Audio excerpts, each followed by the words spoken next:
linaje humano y el origen del linaje humano antes del pecado original. Eso es lo que nos dice a nosotros la Biblia, pues, en el Génesis. Pero para los persas era el jardín, ¿cómo era? El jardín... paraíso perdido. El jardín secreto o algo así. Sí, el jardín oculto, el jardín secreto. Ese sí. Paraíso perdido era digamos, la forma como se le creaba una expectativa a cualquier humano sobre lo que le esperaba al otro lado si se portaba bien. Ahora, ¿qué es portarse bien? Pues hombre, esa diferencia entre bien y mal varía mucho entre las diversas culturas. Como decía un taxista amigo mío, eso varía mucho. Varía, sí, sí, varía señor. mucho. Sí, señor. Y la diferencia es bastante grande. Sí. Entonces, ese premio que se le ofrece al que se porta bien tiene muchas significaciones, pero yo creo que hay una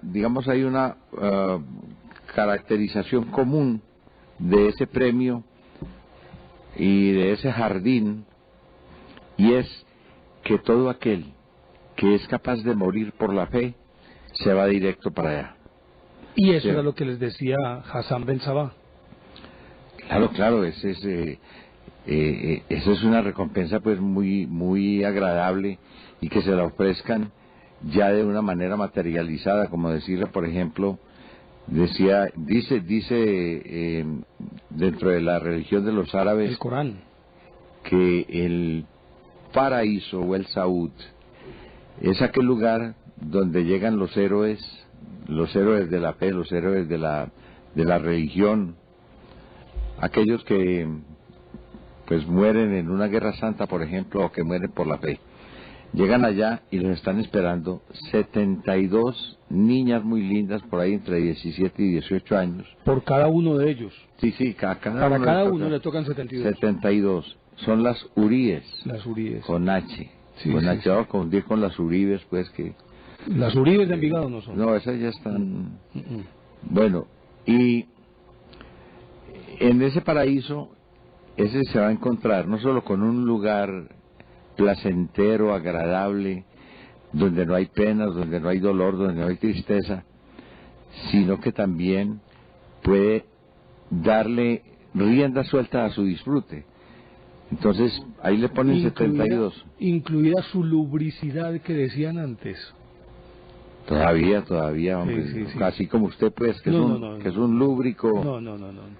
Su apetito sexual, pues, podían desfogarlo. Es el tipo más lúbrico que hay en el hemisferio occidental, hombre. No. Me lo han contado. No me endoses esas... Me lo han dicho, pelado. No, a mí no me endoses eso. Cuando yo te diga. No, a mí no me endoses eso. Entonces, cuando llegan allá, pues, hombre, con 72 viejas de esas muchachas. Con otra cosa. Manan ríos de leche y miel, que es una característica de todos los paraísos.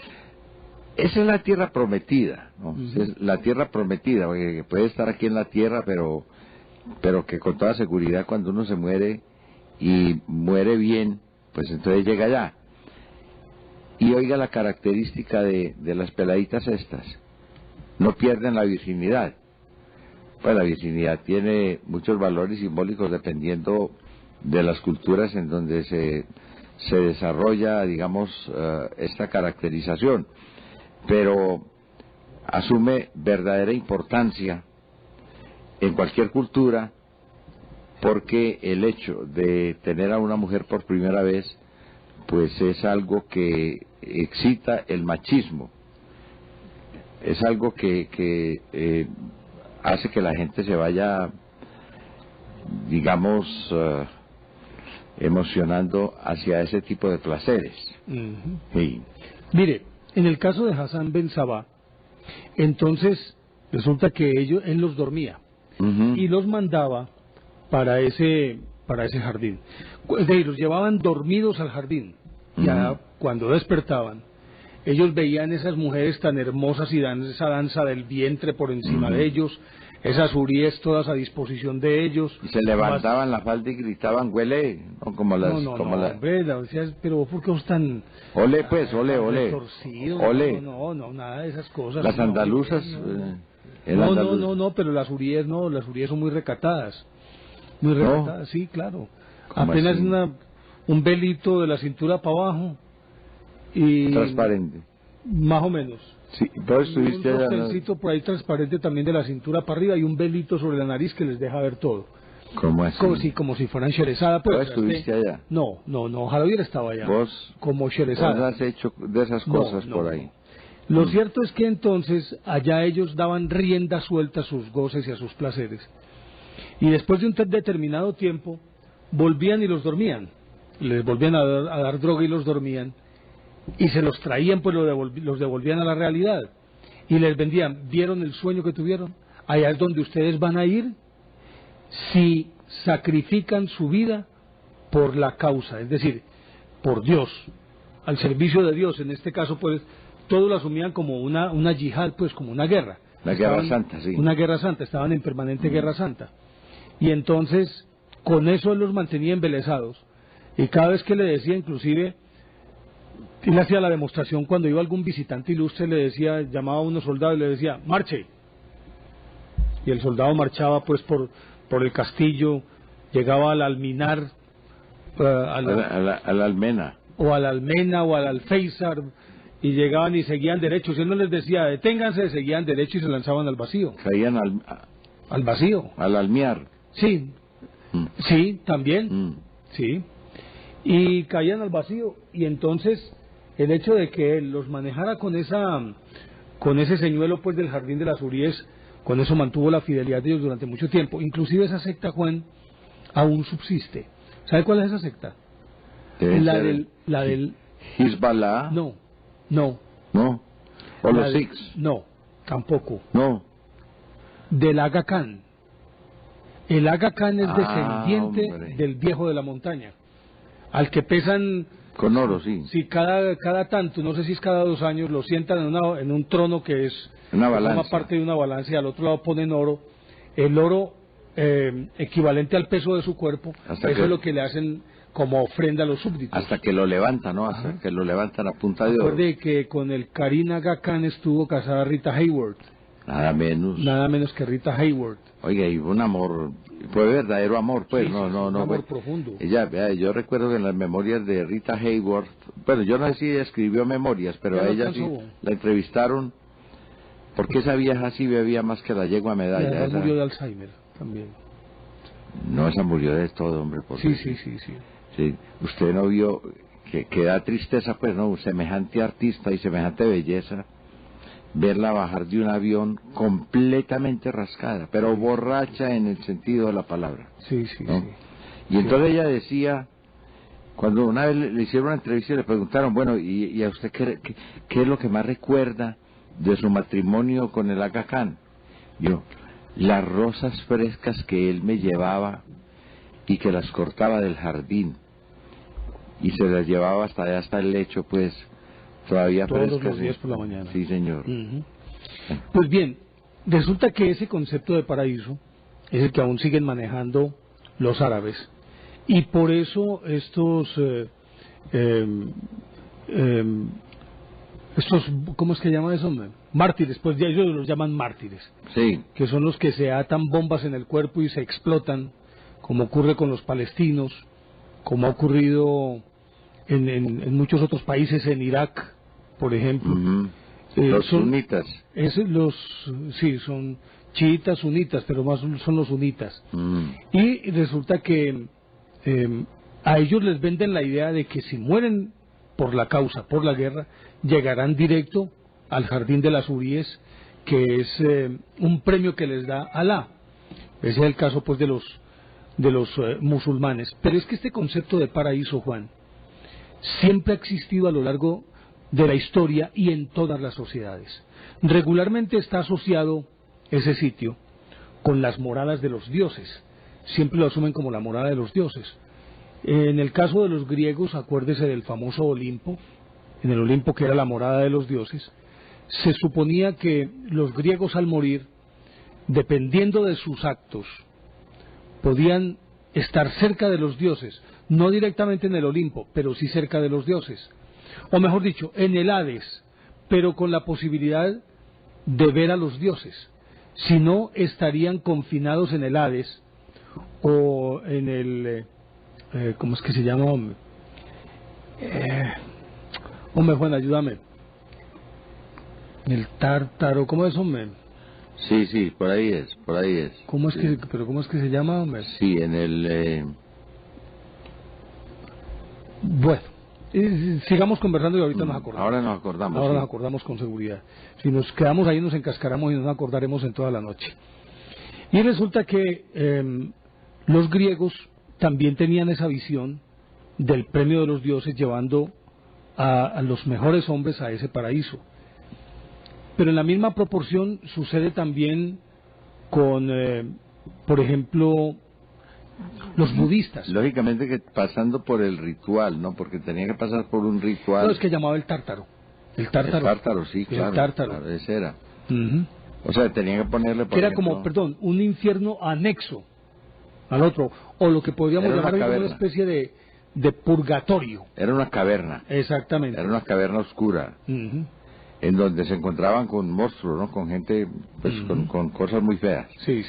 Y de todas maneras, cuando un tipo de esos moría, un griego de esos moría, había que darle unas monedas para que le pagara a Caronte la pasada del río.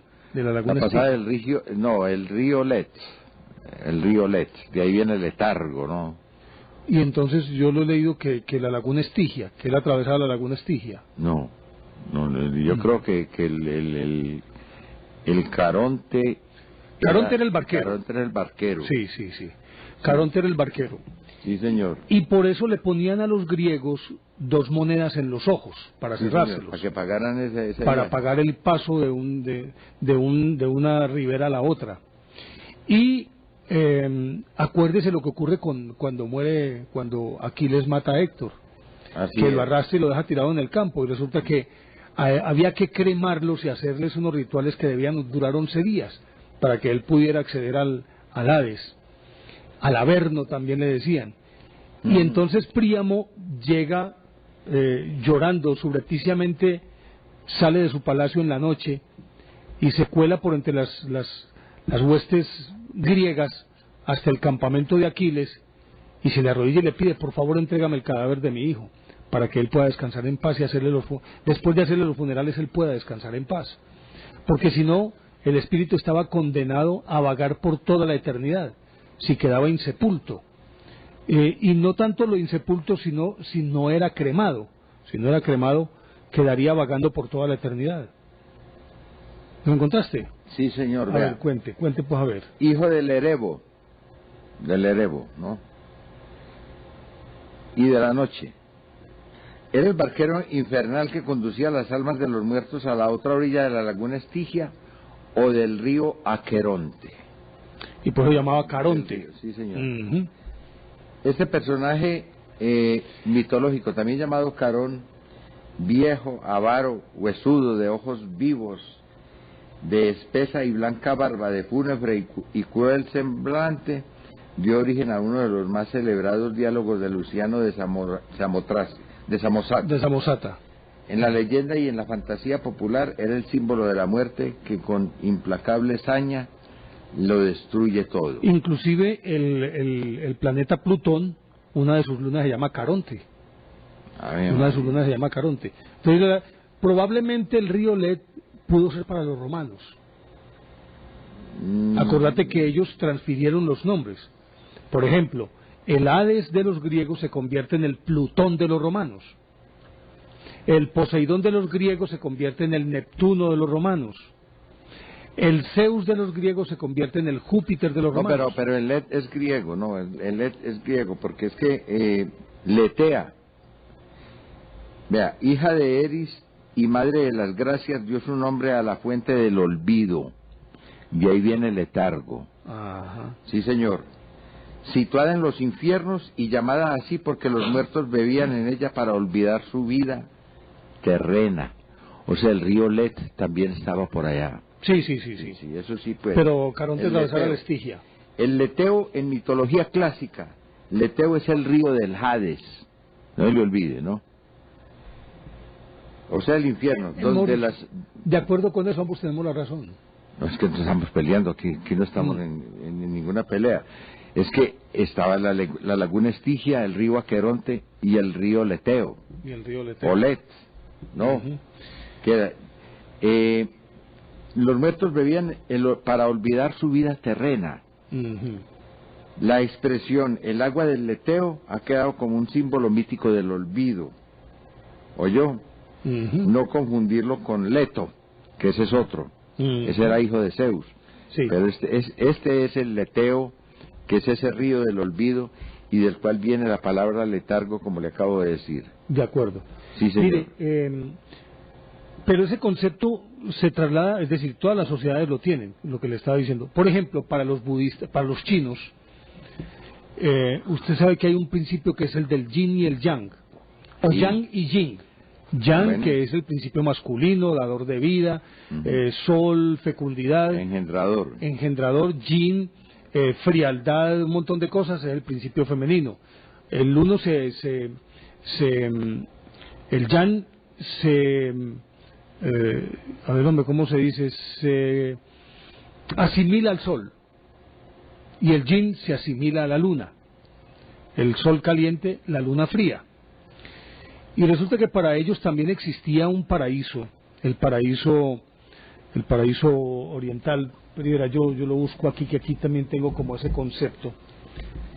Espérate y verás. Paraíso oriental, de los chinos, ¿qué? No, mira, no, te lo voy a decir así muy rapidito, ve. A ver,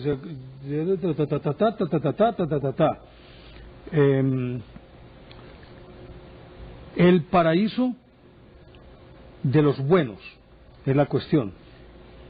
Y resulta que para quienes practican el taoísmo, el paraíso es el camino, es un camino, y es el camino de la vida, porque se asume... de Lao Tse, el de Lao Tse, el de Lao Tse, porque dicen que el verdadero paraíso está en cada acción de la vida del individuo cuando la vive con plenitud, cuando él definitivamente sí vive en el aquí y en el ahora. Para los budistas, más que un sitio, es un estado, que es el estado de la iluminación cuando se alcanza el nirvana, o sea, la plenitud. Es estar imbuido del espíritu de los dioses en este caso, y ese espíritu disfrutar la plenitud. Para ellos es diferente. Pero mira, ya recuerdo cómo era que se llamaba el de los griegos, el cielo. ¿Sabes cómo? Los campos elíseos. De ahí viene ese sitio en París. Claro. Resulta que ese era el paraíso de los griegos. Allá era donde iban los que se merecían el premio, a los campos elíseos. Allá era donde ellos llegaban. Pero acuérdese también, Juan, que los vikingos tenían otro paraíso que era el Valhalla. Así es. Y el Valhalla tenía una característica, y era que allí se reunían los guerreros más bravos. Resulta que las valquirias eran enviadas por Odín, que era el equivalente al Júpiter griego, es decir, el dios de los dioses, el principal de los dioses. Y él contemplaba las batallas. Y como los vikingos eran guerreros de día y de noche, ellos vivían era para guerrear como los espartanos. Así es. Pues resulta que cuando morían en el campo de batalla, las valquirias enviadas por Odín escogían a los mejores y se los llevaban al Valhalla. Y en el Valhalla, Odín les ofrecía un festín en el que ellos podían beber en el cráneo de sus enemigos. Brindar en el cráneo. O sea que ese cielo tenía el placer de la venganza. El placer de la venganza. Ay, María, si tomaría yo vino allá hoy. Pero resulta que al otro día del festín, esos espíritus de esos guerreros tenían que volver a salir al campo de batalla, allá en el Valhalla. Y formaba parte del placer de ellos guerrear durante toda la jornada, los mataban durante el día y los resucitaban para que por la noche pudieran volver a comer con Odín. Y era un eterno ir y venir, Se levantaban, ese era el Valhalla. peleaban, los mataban, comían con Odín y volvían al otro día a hacer lo mismo. Pero oiga, en esos pueblos guerreros, como por ejemplo los nórdicos y germanos, la guerra era lo más importante, y por eso ellos nunca podían morir con las manos amarradas. Eso era lo más grave que le podía pasar a un vikingo. No podían ser llevados por las valquirias ante Odín. No, con las manos amarradas no. Entonces por eso imploraban cuando los iban a matar: suélteme las amarras de las manos. Máteme, pero aflójeme las manos.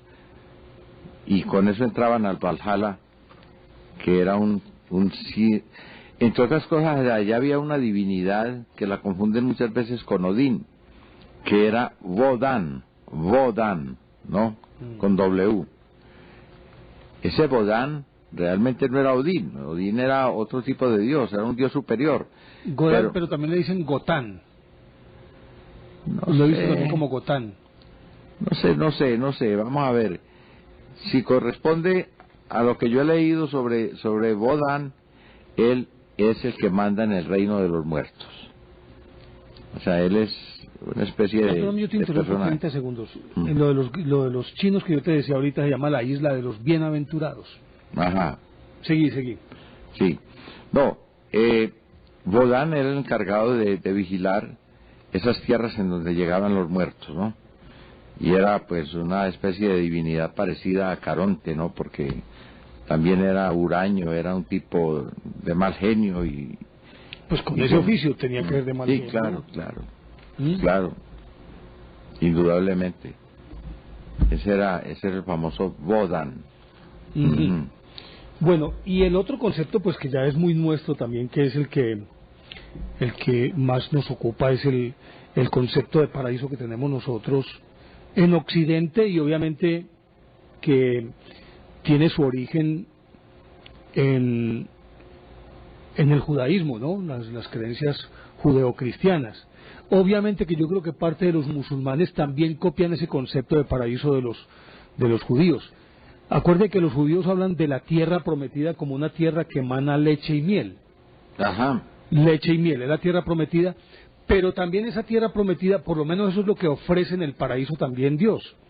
El árbol de todos los frutos podéis comer, era un valle el que emanaba leche y miel. No, había de todo. De todo, lo que absolutamente de todo. Y además no necesitaban ropa tampoco, porque no hacía falta. No tenía que ir a juntas. Oíste, no, una cosa de esas, ¿verdad, hombre?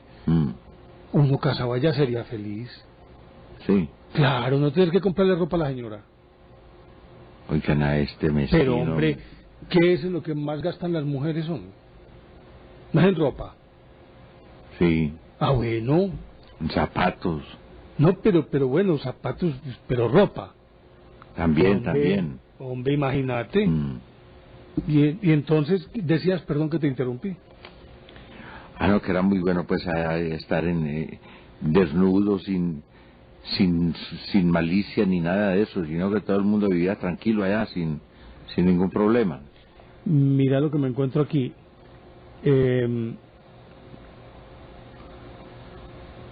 Paradisium voluptatis, pues se interpreta como el jardín de las delicias. Ajá. De acuerdo con la Biblia.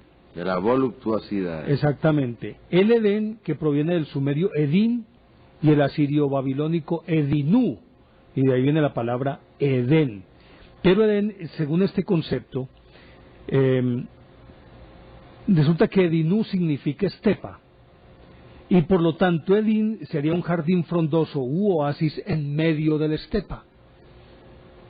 Es decir, en medio y aquí tiene un simbolismo muy impresionante, porque es un oasis que está dentro de la vida, y el resto de la vida son las vicisitudes, los problemas, es decir, la estepa son los problemas, hemos dicho, el valle de lágrimas.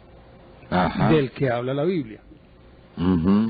Pero de acuerdo con lo que dice Génesis, de acuerdo con lo que dice el Génesis afirma que, te lo voy a leer más bien.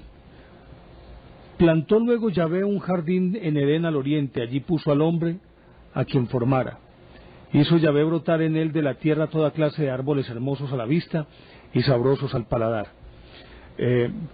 A ver, miremos, hombre, ¿verdad? Vení, miremos ese concepto mientras voy leyendo. Velo ahí. Ajá, el eso concepto está muy bueno. de paraíso, ve.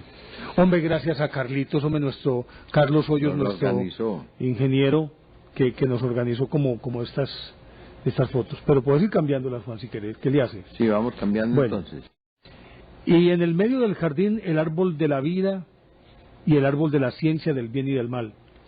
Salía del Edén un río que regaba el jardín, y de allí se partía en 4 brazos. El primero se llamaba Pisón y es el que rodea toda la tierra de Evila. De acuerdo con lo que las interpretaciones que se han hecho, sería la parte norte de Arabia, donde abunda el oro, un oro muy fino y a más también bedelio y ágata. Y el segundo se llama Gijón y es el que rodea la tierra de Cus. El tercero se llama Tigris y corre al oriente de Asiria, y el cuarto es el Éufrates. Tomó pues Yahvé al hombre y le puso en el jardín del Edén, la cuna de para la cultura, que lo cultivase y guardase. Sí, señor, eso realmente es cierto, y eso pasó, así pasó. Lo que pasa es que eso no lo cogieron tan en paz, sino que la ambición y la lucha por territorio inició la guerra. Ahí empezó la guerra. Ve ahí a Adán y Eva echados del paraíso. Bueno, ¿sabes lo que dijo Adán? De mejores partes me han echado. Bueno, mira, la interpretación, de acuerdo pues con esa ubicación. Evila sería una región al norte de Arabia. Y otros han querido identificarlo con el río Ganges, pero no parece que no tiene como muchos adeptos esta teoría. El río Fasis, que nace en el monte Ararat y muere en el Mar Negro, podría ser otra alternativa.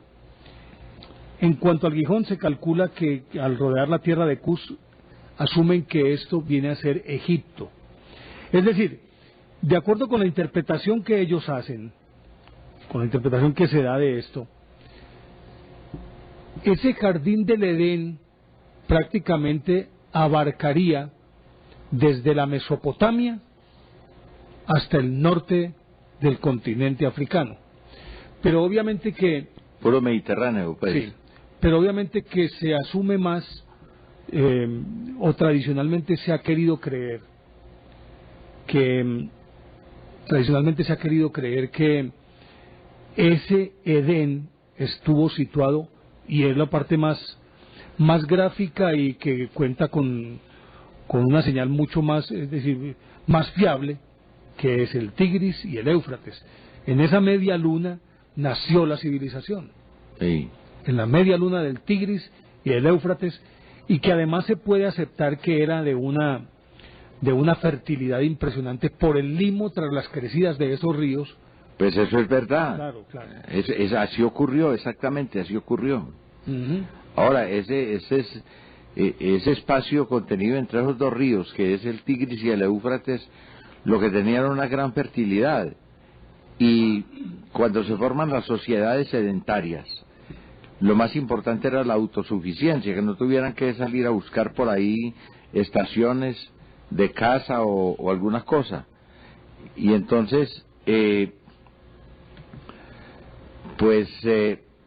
que cogía un territorio muy bueno corría el peligro de que otros lo quisieran y se fueran por él. Entre otras cosas, los nómades, porque todavía existían nómades que cuando se les acababa la estación de cosecha, por ejemplo, o cuando los animales se perdían, entonces necesitaban comer. ¿Y qué había que hacer? Asaltar. Recolectores de frutas que cuando se les acababa asaltaban los que ya eran sedentarios. Asaltar los que tenían ya agricultura. Las reservas de granos y agricultura. Mira, ahí está. Y ahí había unas guerras, pero muy bacanas. Todos tus males, vela ahí, vela. ¿Cuál? La serpiente. Acuérdate que la historia dice que la serpiente, pues el demonio personificado en la serpiente. Yo tengo varias. ¿Sí? Sí. Es la que induce a Eva a tentar a Adán. Sí, señor. Y ahí están las manzanas. Y el cielo de nosotros, pues es un cielo, digamos, más zanahorio, ¿no? Porque no lo ofrece. Ahí las 11.000 vírgenes todavía están así. Y además, pues, hay que ir allá, pues, a gozar de la presencia de Dios, ¿no? El Padre Eterno. Y a cantar gloria. Cantar gloria. Por eso, entre los católicos casi nadie se hace matar por la fe, hombre. Porque no hay un jardín de las Uríes. Porque pues. no le ofrecen pues como mucho. Porque a los japoneses, por ejemplo, están los kamis, ¿no? Los espíritus protectores. Entonces, el que quería unirse con los kamis hacía un acto heroico y se iba para allá. Es el caso del kamikaze, ¿no? Bueno, la otra cuestión, Juan, kamikaze quiere decir viento divino. Viento divino. O sea, se iban para allá para... Que fueron los que se estrellaron contra los barcos en Pearl Harbor y en esa guerra del Pacífico. Sí, señor. Bueno, pero mire... ¿Cómo le parece a usted? ¿Qué? Ese viejo de la montaña, pues, aquí Hassan Ben Sabah. Sí, Hassan Ben Sabah, sí. Y aquí había también un marihuanero que se murió. Y se fue para el cielo. Ay, y se encontró allá con el Padre Eterno. A gozar pues de la presencia de Dios.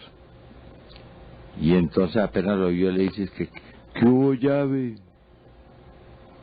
Y voltea el Padre Eterno con esa presencia, pues con la imponencia, y dice: ¡Yahvé, desgraciado! No llave, sino llave. Oíste. Pero mira, en el caso, por ejemplo, que estábamos viendo ahí pues el caso del paraíso. Pero es que ese paraíso estaba muy bueno, porque es que las fieras convivían con los animales domésticos, pues con los animales mansos, con los animales... Con el hombre, que ya era un animal doméstico. Sí. Domesticado por la mujer. Y... ¿Cómo así, hombre? Pues no lo puso a comer manzana en la palma de la mano, pues, y todas esas cosas. No, pues como se entregó el de fácilmente y le fue... A ver, pues... ¿Vos te consideras doméstico? Por favor, mostrame un hombre que no sea domesticado. Mostrame uno que no sea doméstico. No lo conozco. Bueno, entonces... No lo conozco, no. Me hiciste caer en la cuenta de una cosa muy importante. Bueno, ahí está. Pero sí, mira... Pero hay unos que son más domésticos que otros, ¿no? Sí. O más domesticados. Yo estoy entre los más domesticados. ¿Vos todavía coges el aguacatico ahí con el periódico y todo eso? Claro. Para llevar al mediodía a la casa. Y digo que si me siguen gritando no barro más. Y pues la última vez yo grité duro. No volteo más tajadas. No me pegue más. Te pusiste bravo. Sí, me puse bravo. Digo la última palabra. Pero mira el simbolismo que tiene, hablando ya en serio. Mira el simbolismo que tiene, por ejemplo, esta pintura que estamos viendo ahí. La feracidad del terreno, la exuberancia, los animales, la convivencia. Y obviamente que a la serpiente le endosaron una dudosa reputación y por eso todavía está estigmatizada. Siendo, es decir, a mi juicio, un animal muy hermoso para verlo en televisión. Hemos dicho, a más de... y ojalá televisión satelital. Ojalá satelital. Si es en directo y la imagen viene desde África, yo me hago para un ladito. ¿Vos sabes que en el Amazonas hay boas que cuidan casas, hombre, cuidan niños y todo eso? No, a mí no, dejémoslo de ese tamaño. Pero mira la exuberancia, la fertilidad. Y mira lo que uno asume que debe ser un jardín en el que uno debe vivir en completa armonía con la naturaleza. Mira el simbolismo que tiene. Porque entre otras cosas ahora se le da una interpretación diferente también al concepto de paraíso. Muy mala, por cierto, porque es muy antiecológica. No, pero es que Dios le dio al hombre la tierra para que la disfrutara. Y entendieron eso mal. Por eso, es que allá voy yo. Pero es que mira, volvamos a mirar, mira. Si vos ves esa tierra, yo entiendo que ahora el concepto que se está manejando es que del paraíso nos hemos expulsado nosotros mismos, cuando deberíamos estar viviendo, si querés pues cambiarla, deberíamos estar viviendo en consonancia con esa naturaleza. Mira ahí están con los animales y el equilibrio. Y ninguno se atrevía a pegarles un mordisco, pues, sobre todo a Eva. Pero mira la armonía que existe entre las especies y la naturaleza. Y la naturaleza no es agredida. Mira el paisaje, hombre, claro. Es una belleza. Pero cuando el hombre ya es expulsado, por lo que sabemos... Ahí llegó. Ahí es donde les está preguntando, ¿qué pasó aquí, pues, hombre? Ahí llegó el duro, vea. Yo no les dije que no podían comer de este árbol. Y mire, creo que es el ángel que está allá atrás también. ¿No era? Yo no sé. A ver, pues yo como leí, eso fue en Feliciano Ríos, ¿no? El maestro Feliciano, sí. El maestro Feliciano Ríos, yo creo que ese era el patrón, sí, ¿no? Sí, llegó el patrón y le dijo, mayordomo aquí. No, vea, es que esta mujer fue la que me dijo que comiera de esa manzana. Vea, y ahí mismo se sintieron pecadores, vea cómo ya Eva se tapó. Claro, ya se tapa. Porque ahí viene la sensación de esa y lo mismo Adán también se está tapando, lo que pasa es que la mano no se le ve. Bueno, pero no alcanzo a precisar muy bien las figuras que están al fondo. Evidentemente yo creo que el que está medio inclinado es el río, el famoso río del Tigris o el Éufrates. Sí, claro, pues, con las garzas y todo eso. Sí, pero no, las tres figuras que están al otro lado. Ah, las tres figuras. Ese es otro pasaje, digámoslo así. Sí, otro pasaje. Sí, en donde está... ya el hombre ha caído en el pecado. El Padre Eterno ayudándolos a levantarse. A levantarse, perfectamente. Sí, pero bueno, vuelvo con mi cuento del simbolismo que existe entre todo esto. Y es... Yo no sé qué penséis vos, pero para mí, y eso sería tema como para hablar en otro programa, pero así muy de pasón. Ahí el gran pecado que yo creo es el pecado de la soberbia, que fue el que perdió también a Luzbel, ¿cierto? Ah, no, el de Luzbel, sí, ese sí. Y el del hombre también quiso igualarse con Dios. Pero resulta que en este paraíso él se encontraba también que no necesitaba absolutamente nada. Pero la transgresión de esa norma o de esa orden dada por Dios lo precipitó a un mundo que él tuvo que empezar a domesticar el mundo, a adecuarlo a sus necesidades, y perdió de vista ese paraíso. Perdió de vista ese paraíso y me parece que es una alegoría bellísima. Porque entre otras cosas yo creo, Juan, que todos alguna vez soñamos con tener nuestro propio paraíso. Soñamos con tener nuestro propio paraíso, y ese propio paraíso, veamos otra, mire esa hermosura. Uy, esta está muy bonita, hombre. Sí, es hermosura. Esos y colores, obviamente ¿no? Ese resplandor es ni más ni menos que la presencia divina. Bellísimo también. Y entonces yo creo que todos alguna vez hemos soñado con ese paraíso, con ese paraíso que sería el ideal del ser humano, y que por razones, bueno, miremos aquí, Juan, el momento en que aparece esa tentación. Que Eva está tentando a Adán. Está tentando a Adán, ¿cómo le parece? Pero sí que hay más. Pobre Adán, hombre. A ver, cambiar a ver. Bueno, mira, este ya es el de los vikingos, sí, el viaje hacia el Valhalla. El Valhalla, sí, señor. Ese es, esas... Y véalos ahí dándose... En el Valhalla peleando para después ser invitados por Odín. Dándose machete ahí, hombre. Así es. Ya es el jardín de las Uríes. ¿Seguro? Sí, es la entrada al jardín de las Uríes. No, con seguridad que sí, Juan. Y ese ya es el jardín de las Uríes a lo que uno va. Mire todas las mujeres abajo. Obviamente que la foto a lo que está, vamos pues. Sí, no está muy claro. Los ríos de leche y miel. Bueno, todo ese tipo de cosas. Y mira, ella otra vez tentando a... Hombre, esa pobre pintura, ovejita como... Oíste, esa pintura no es de la Capilla Sixtina, no es del techo del juicio final de Miguel Ángel. De Miguel Ángel, ¿cierto que sí? Pues hombre, sí, el estilo sí da para eso. ¿Cierto que sí? A ver, dale. Bueno, mira, hay otra vez la presencia divina. Seguí a ver qué más tenemos ahí.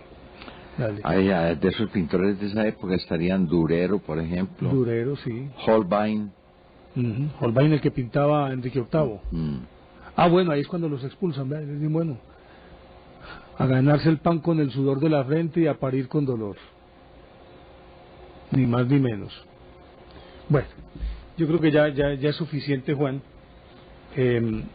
No, esta me gusta mucho, ¿no? Porque vemos aquí todos esos animales salvajes, pues las fieras conviviendo con los animales domésticos, ¿no? Como si nada. Claro. Ojalá, hombre, se pudiera lograr eso algún día, ¿no?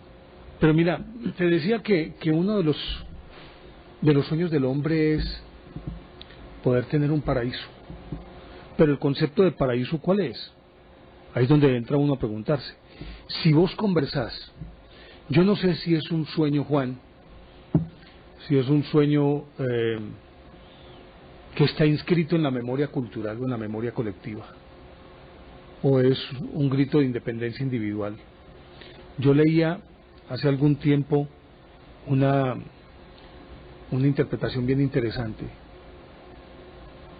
de una estampa como la de cuando Caín mata a Abel, por ejemplo. Y resulta que está... Con la quijada del burro, ¿no? ¿Cómo? Con la quijada del burro. Con la quijada del pobre burro. Sí, señor. Pero resulta que cuando habla de esto, no sé cuál de todos estos, no sé si es Alexis Carrel, ¿quién más podría ser? Dame nombres. ¿O Dante o qué? No, Alexis Carrel, como de ese corte. Alexis Carrel, Bronowski, Jacob Bronowski, el mismo Asimov tal vez. Paul, ¿qué hombre? ¿Ah? Ahí hay un Paul. Bueno. Pero no recuerdo el nombre completo. Pero entonces, cuando ellos hablan de esto, dicen... bueno, John Milton, pues no, John Milton al sí. Paraíso Perdido. Paraíso Perdido, Paraíso sí, Perdido. claro. No, pero hablo es más bien del análisis que hacen, en el que la alegoría se remite es simplemente a lo que estabas diciendo ahora. Cuando el hombre se vuelve sedentario, que descubre la agricultura, él se afinca, se echa raíces en un determinado sitio porque tiene que controlar el ciclo de la cosecha, ¿no? El arar, sembrar, abonar y cosechar, ¿cierto? Cosechar, sí. O sea, él queda atado a la tierra, queda atado a la tierra.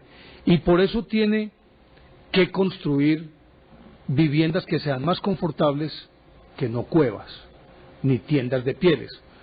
Las tiendas de pieles son más propias de los nómadas del desierto, que tenían que sí, señor. tenían que desarmar rápidamente todo para poder trasladarse a otro lugar que tuviera o un clima más benigno o una buena provisión de comida.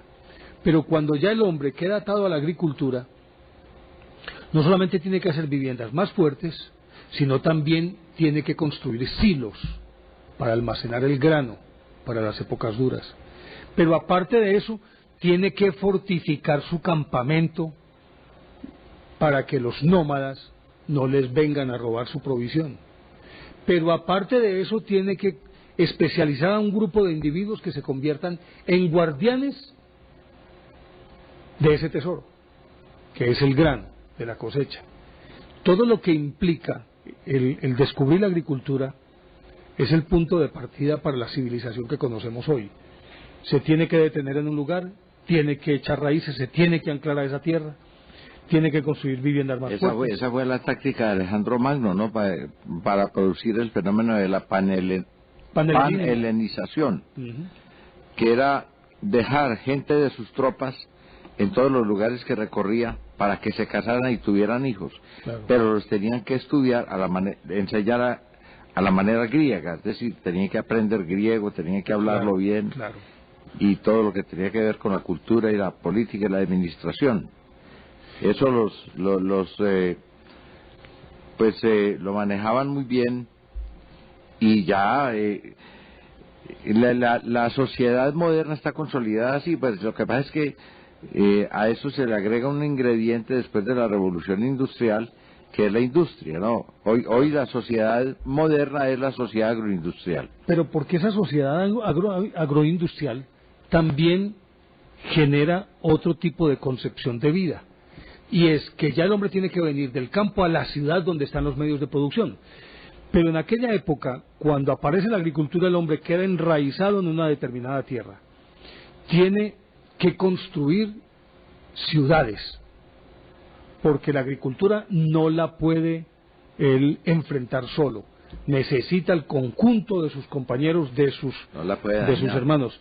Es decir, él no puede arar y cultivar toda un área grande él solo. Luego necesita a los otros, es gregario por eso. Y luego entonces ese conglomerado tiene que vivir cerca uno de otro. Eso requiere una organización social, requiere métodos de defensa, sí. Una jerarquía, requiere una empalizada para protegerse. El órgano es importantísimo, que es la Constitución. Claro, eso es. Y requiere una fuerza de seguridad que los defienda. Y entonces, parece, Juan, de acuerdo con esa interpretación que se hace, es que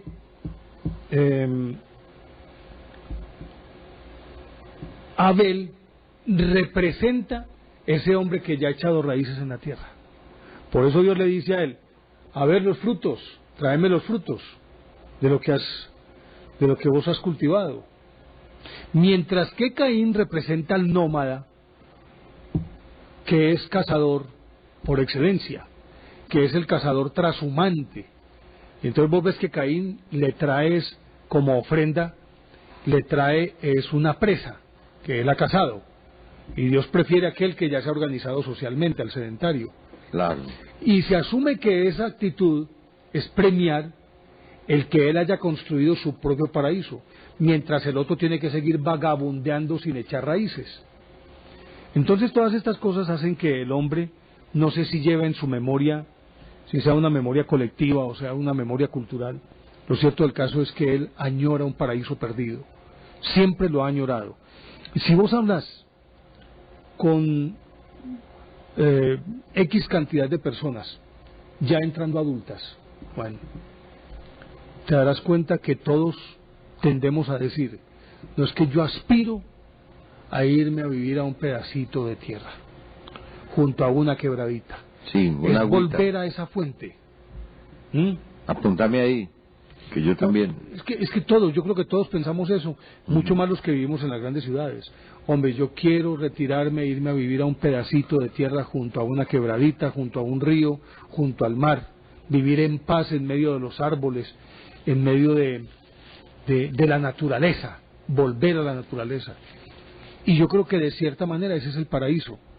Pero ahora, la otra pregunta, Juan, y no sé qué... Entre los budistas, es que te olvidó hablar de los budistas. Iba para allá. Pero para ellos no es un lugar, sino un estado. Un estado, sí, del alma. Un estado del alma. Ese es, digamos, la culminación de todas las transformaciones y de todas las reencarnaciones que tiene un budista dentro de su bagaje, pues dentro de su conjunto de creencias. Al terminar la rueda del samsara. Bueno, cuando eso termina, entonces, ¿el budista qué le queda? Pues simplemente vivir el cielo, porque ese cielo es ni más ni menos que la posibilidad que tiene de hacer todo lo que quiera. Lo que pasa es que en ese estado él ya no tiene apegos. Es un estado interior. No se apega a nada, está completamente libre. Ha vencido el deseo y el apego. Exactamente.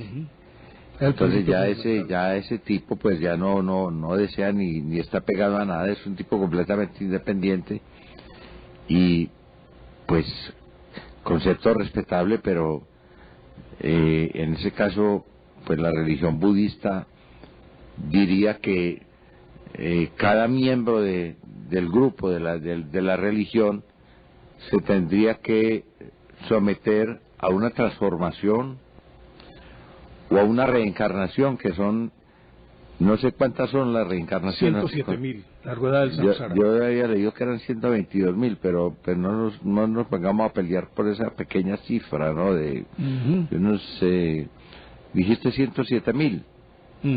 A ver qué dicen mis matemáticas inferiores. 3 para 10, 20 para 20, o sea, sí, 28.000 mensajes o 28.000 comentarios, todo lo que usted quiera, lo que se puede hacer alrededor de esas transformaciones que tienen los budistas. Pues tener que reencarnar tantas veces, Ave María, sí. ¿Cómo será el recorrido de esa gente entonces en su reencarnación? Pero un momentico, pero es que no es obligación las 107.000 o las 122.000 reencarnaciones. No es obligación. No es obligación. Es la posibilidad que tiene. Es decir, ahí, de acuerdo con los preceptos de ellos o con las creencias de ellos, hay personas que no necesitan completar la rueda del samsara, sino que pueden culminar la cadena de reencarnaciones mucho antes, al alcanzar la iluminación, que es por ejemplo el caso de Buda. Cuando alcanza la iluminación, es decir, que llega al nirvana, no necesitó las 107.000. Pero yo no sé, Juan, hasta qué punto, obviamente que el ser humano, ¿cómo más se puede expresar?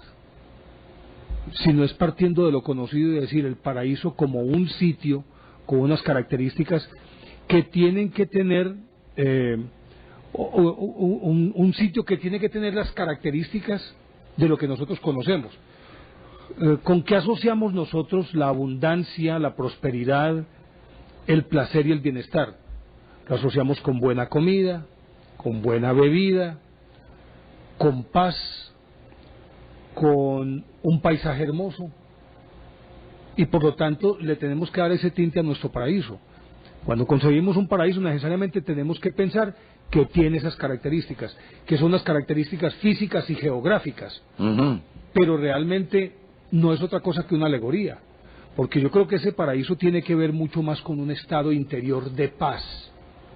El paraíso se alcanza ya aquí y ahora. Ese es el nirvana, ¿no? Ese es el nirvana. Ahí está, pues, en toda su forma, en toda su esplendor, la expresión de la religión budista y de lo que aspira en la vida, ¿no? Claro. Es no morir, sino seguir ocupando los cuerpos de otros.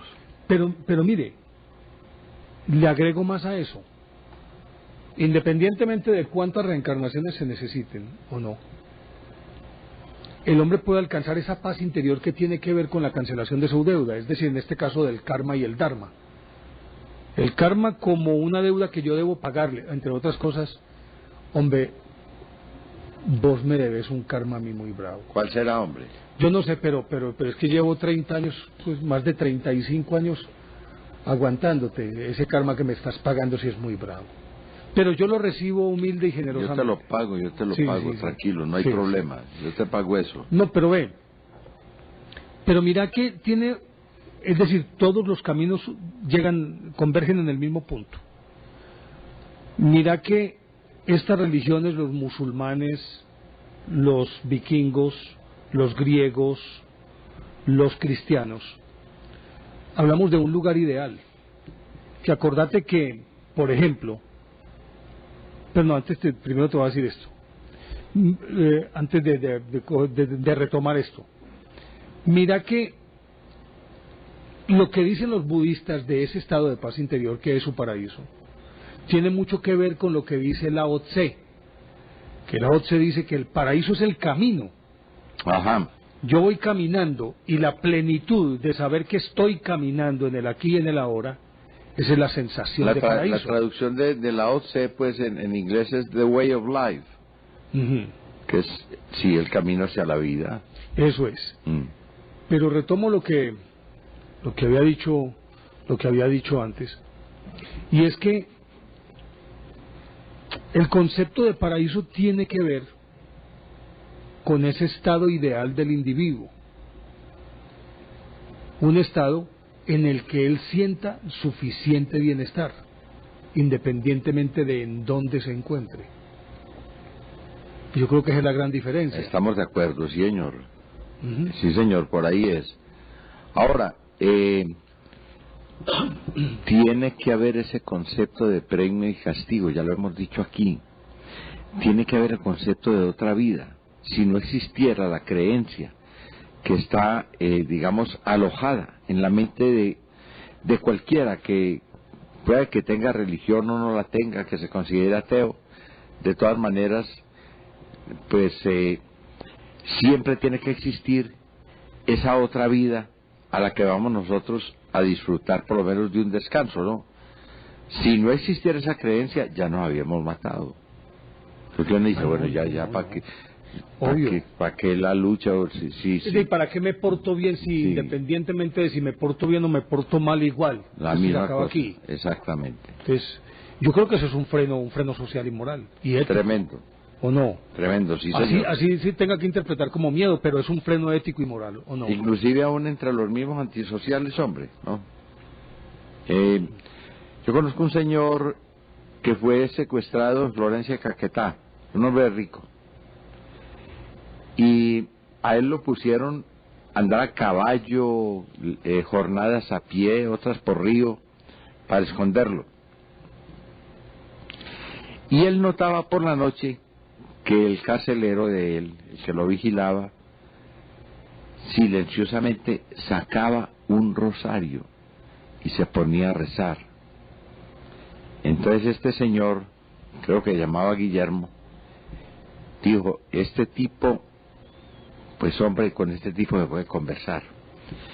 Y lo convenció, conversó con él y lo convenció para que lo soltara. Y se voló, se les voló para los guerrilleros, ¿no? Pero estaba de por medio la fe de un guerrillero que decía, hombre, pues si voy a morir, que muera bien acompañado, que muera bien,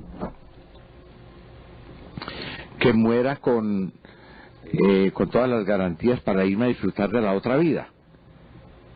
Yo creo que ese pensamiento lo tenemos todos, y ese pensamiento pues nos lleva a nosotros a medirnos un poquito en cuanto a las transgresiones o a los defectos de carácter que se llaman pecados, y en donde uno quiere pues limpiarse de eso si se va para el otro lado, si se va para ese famoso paraíso.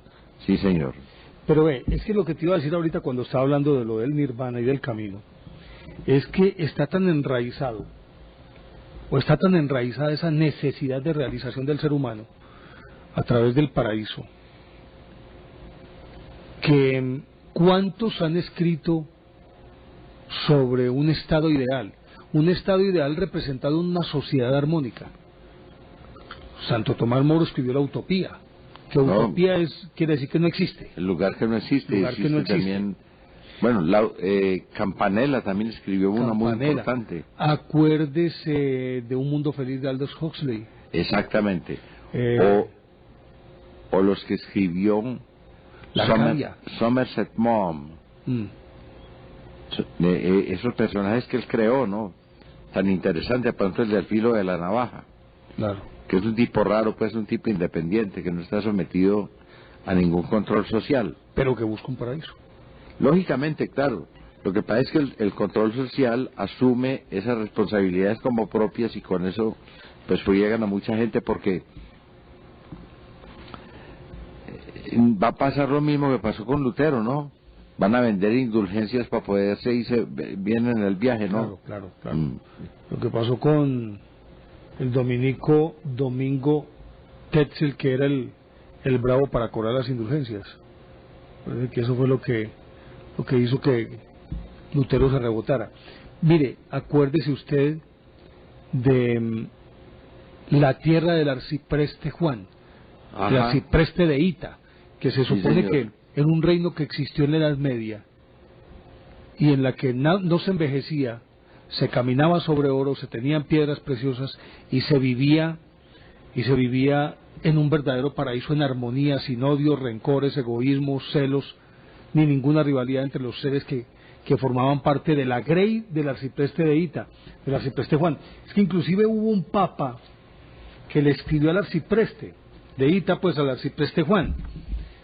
Espérate, es que yo me voy a encontrar ese texto así rapidito. Mira, aparte de eso, Juan, acordate de Shangri-La, que es la otra supuesta tierra prometida. Shangri-La. ¿Y cómo le parece a usted la Arcadia? La Arcadia, eso te iba a mencionar. Pero la Arcadia sí era griega, ¿no? Porque era una región central del Peloponeso. Sí. Hoy se llama Morea. Y ese lugar estaba rodeado pues con bosques, con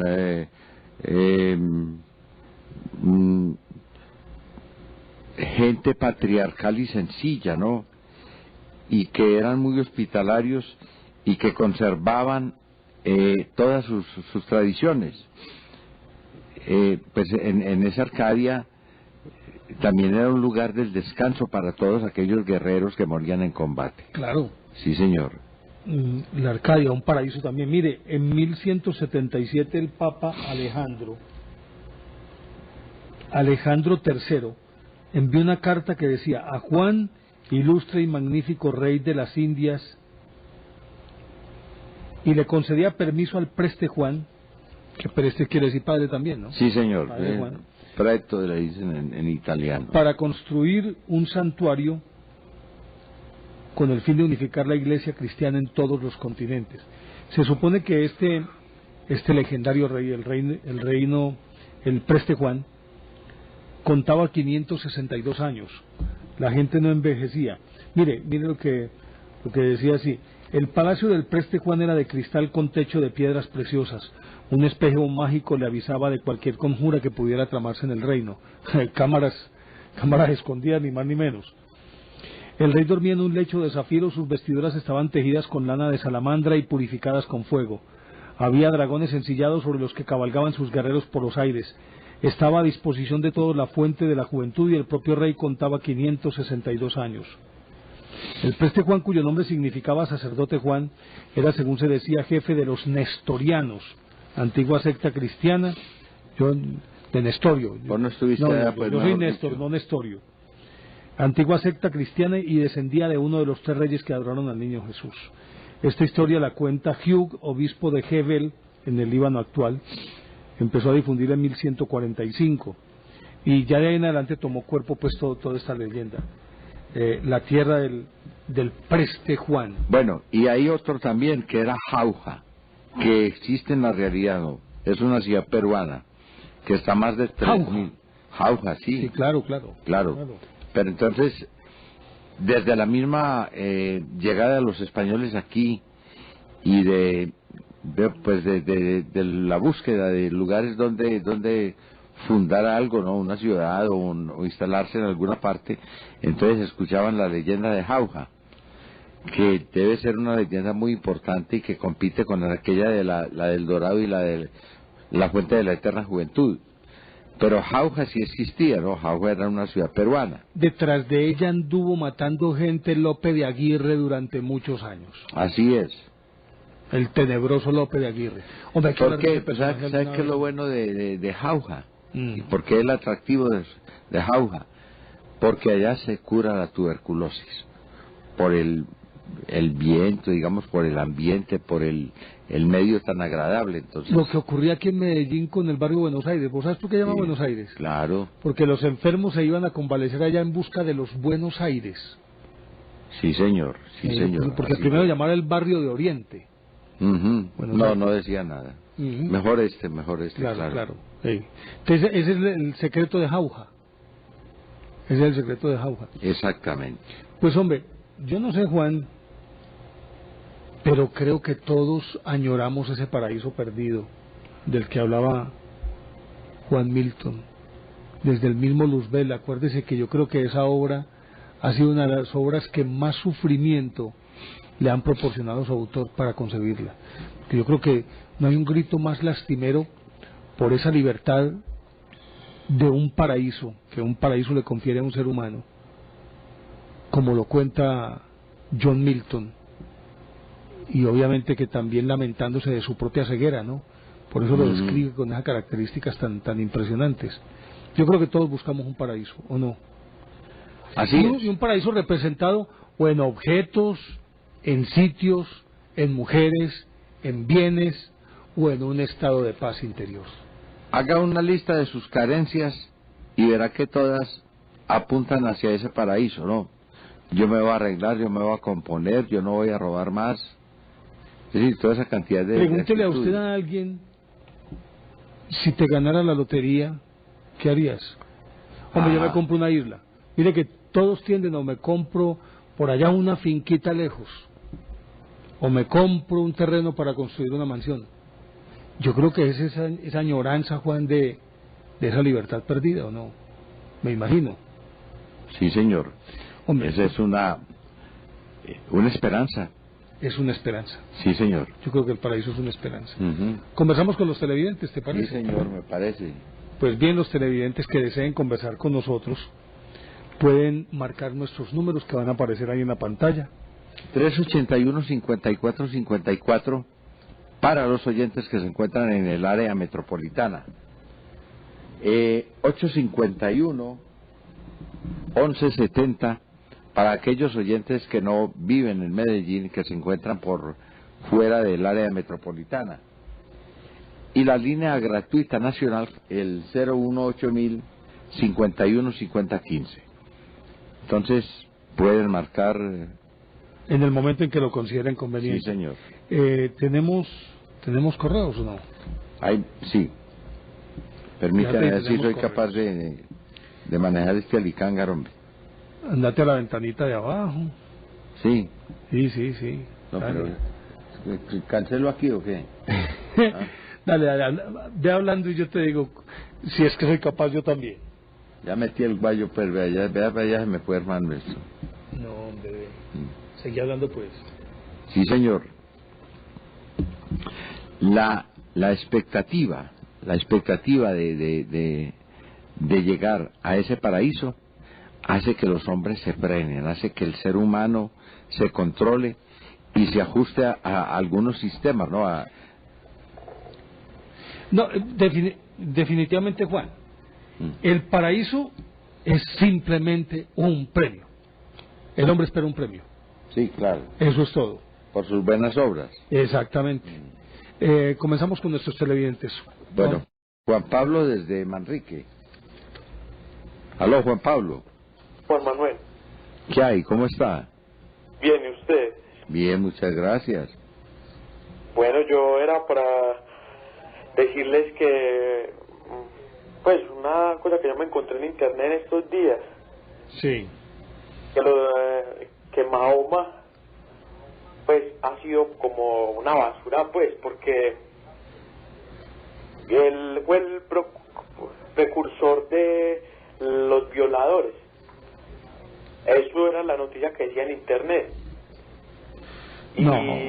pues me preocupó mucho eso, porque los musulmanes que estén adorando a un supuesto Jesús, como ellos lo llaman.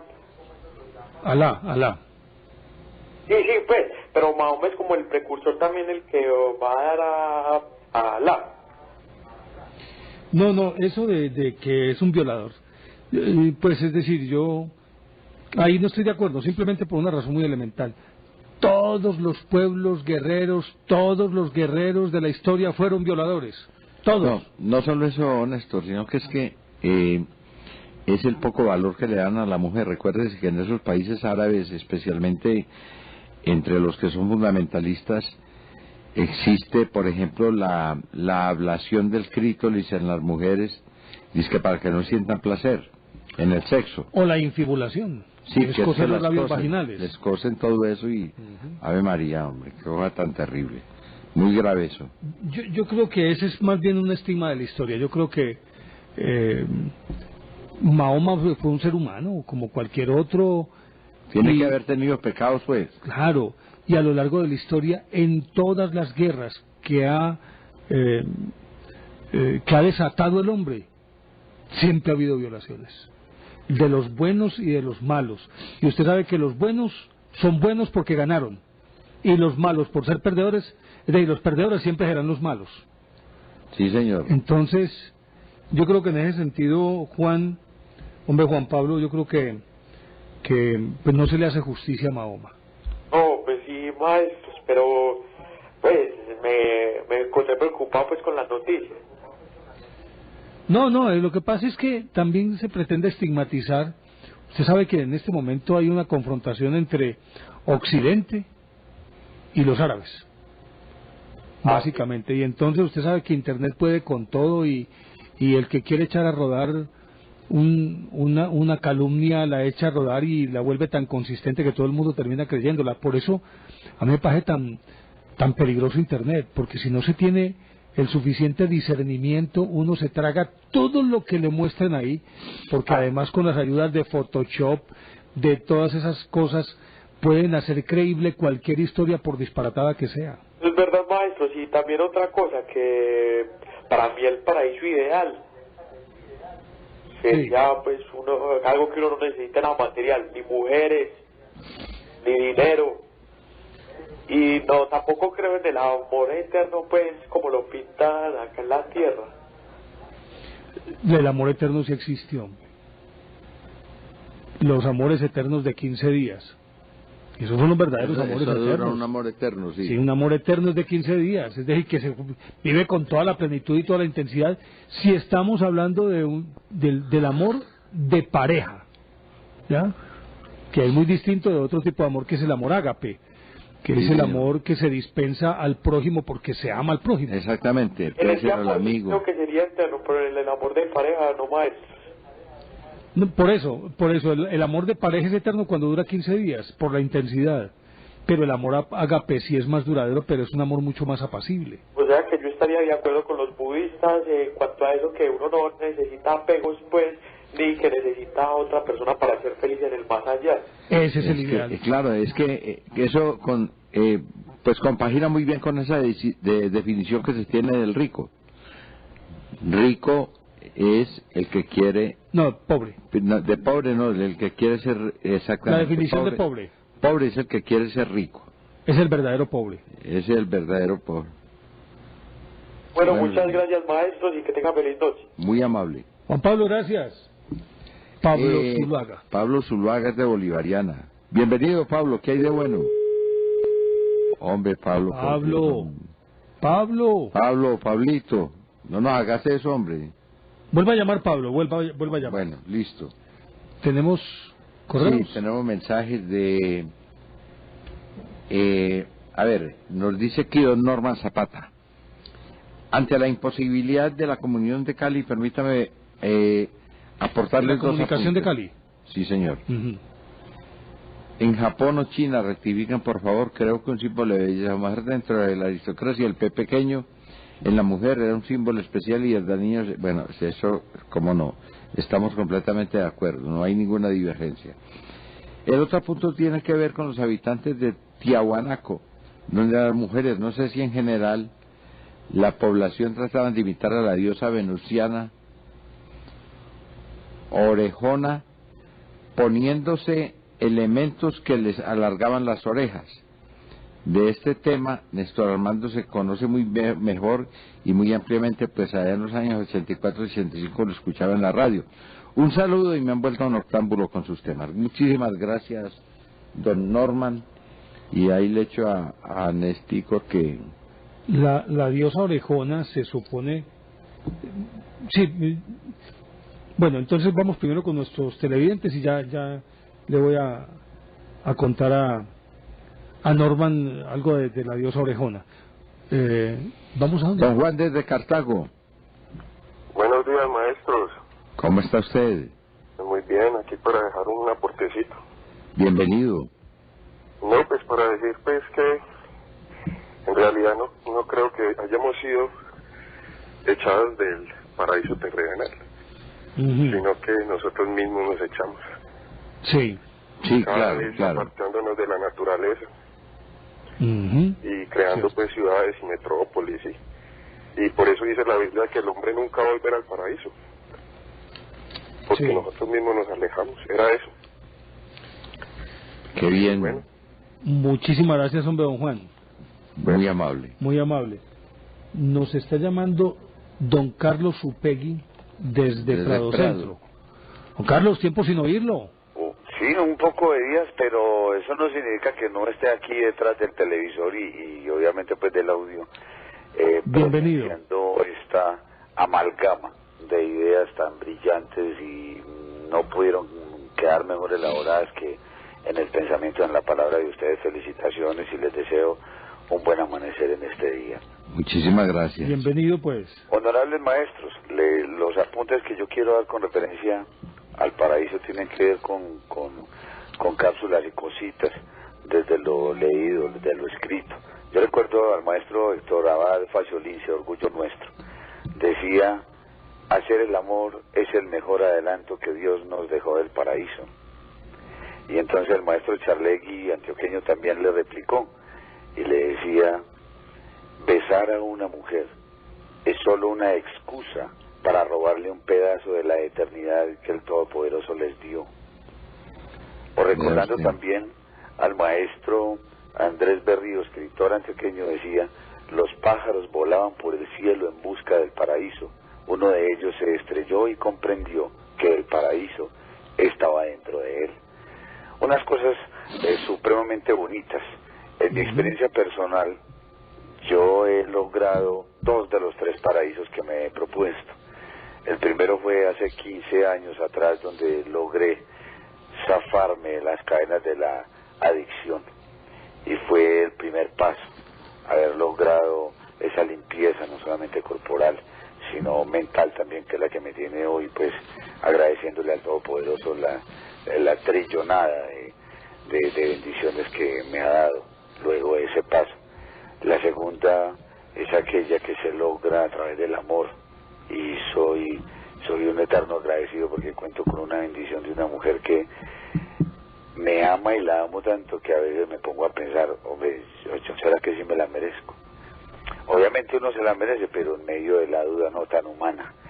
Y el tercero es esa donde yo le escribo, remato uno de mis poemas y le digo: Señor, perdóneme si soy necio, pero yo quiero tener un sitio de honor a su lado. Ese es mi aporte de maestros. Un poquito a lo Peralta, pues. Bueno, sí. Ser una pulguita ahí en la solapa. Sí. Una hormiguita. Una hormiguita en la solapa. Sí, ahí pegado. Sí, yo le decía: Señor, si por lo menos me hubieras mostrado años atrás el dedo más pequeño de tu pie, ya hubiera empezado a caminar hacia tu encuentro. Honorables maestros, Dios les bendiga. Y a usted. Aquí seguimos como siempre. Muchas gracias por ser como son y por hacernos sentir muy, muy orgullosos de ser antioqueños. Buena A usted, hombre, don Carlos, muchísimas gracias, muy amable.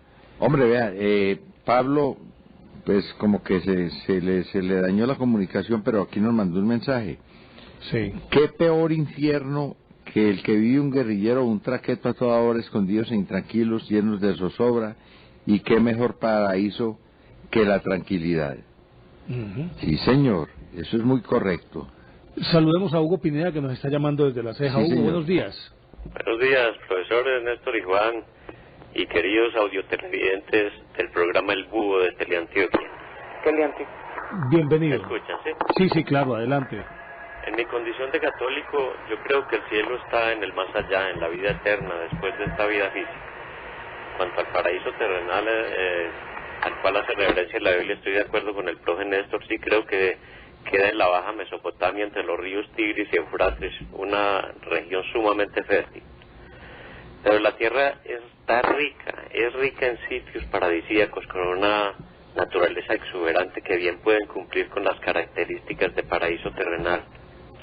Sin embargo, la ambición del ser humano inconsciente en lo que corresponde con la satisfacción de sus sentidos no tiene límites, y es por eso que ha existido el egoísmo y la concentración de riqueza, el latifundismo que hace imposible que cada ser cumpla con ese sueño de tener un pedazo de tierra para descansar y encontrar sosiego.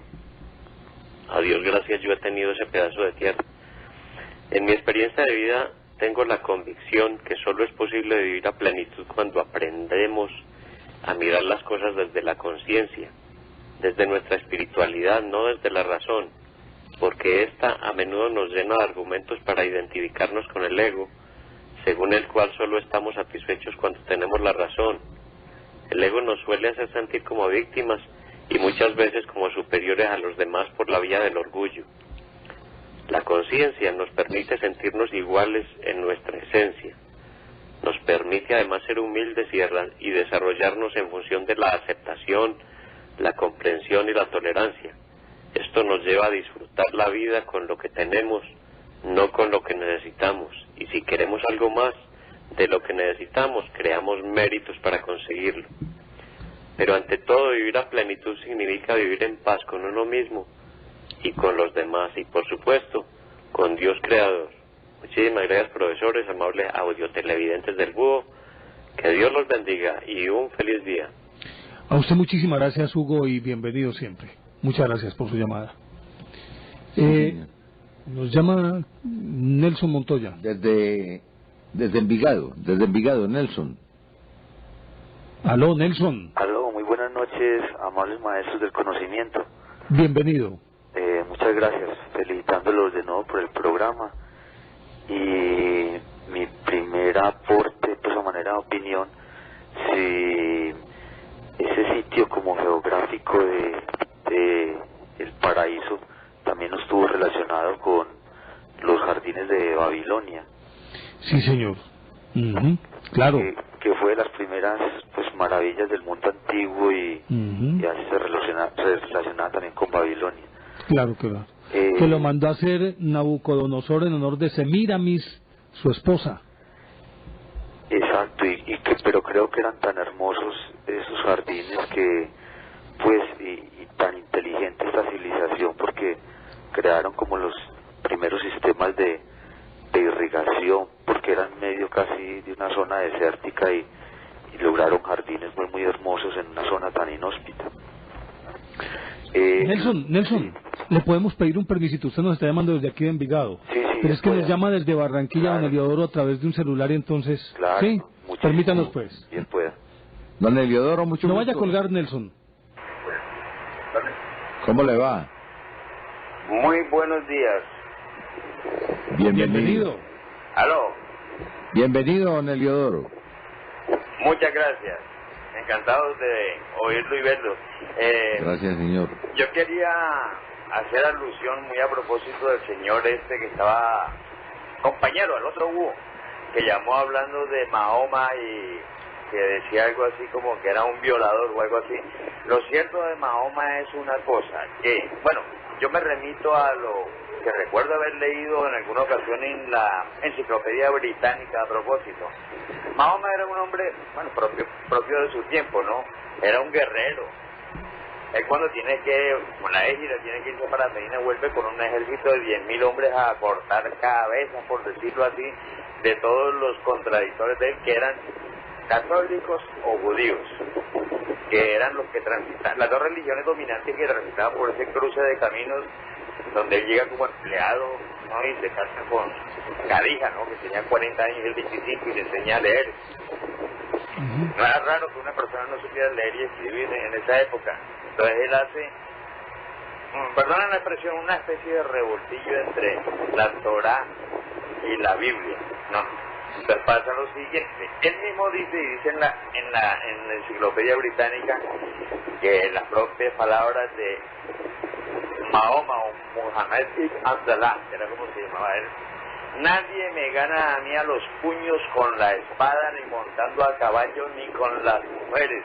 Es más, ni tengo tienda propia, porque todas las noches duermo en una tienda diferente con una mujer diferente. Dice que se le conocieron 9 esposas y 11 concubinas reconocidas por la historia.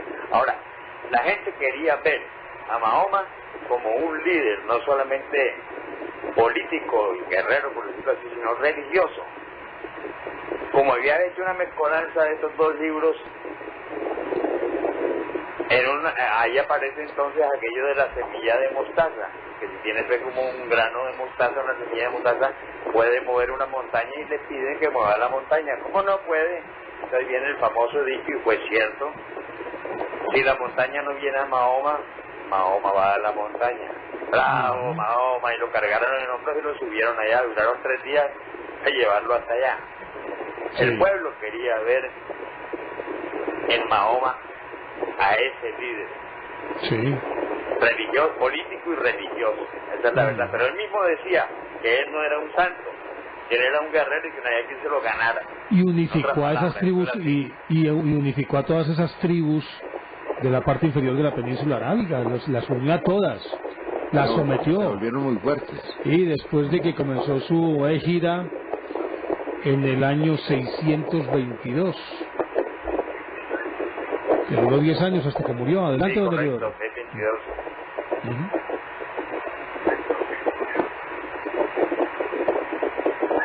Sí, don Eliodoro, siga. No les alcanzo a escuchar muy bien, tengo a veces que prender el televisor. Ha sido un placer conversar con ustedes y saludarlos nuevamente. Que tengan feliz día. A usted muchísimas gracias. Señores búhos. A usted muchísimas gracias, don Eliodoro. Muy amable, y estamos pendientes de algo que tenemos entre manos. ¿Listo? Ah, sí, señor. Muchas gracias. En 20 días, una vez que reciban 20 días, lo tendrán ustedes por allá, si no se me presenta algo especial. Muchísimas gracias. ¿No? Muy amable, muchas gracias. Hombre, Nelson, qué pena con usted, discúlpenos que lo hayamos hecho esperar, gracias por su paciencia. No, con muchísimo gusto.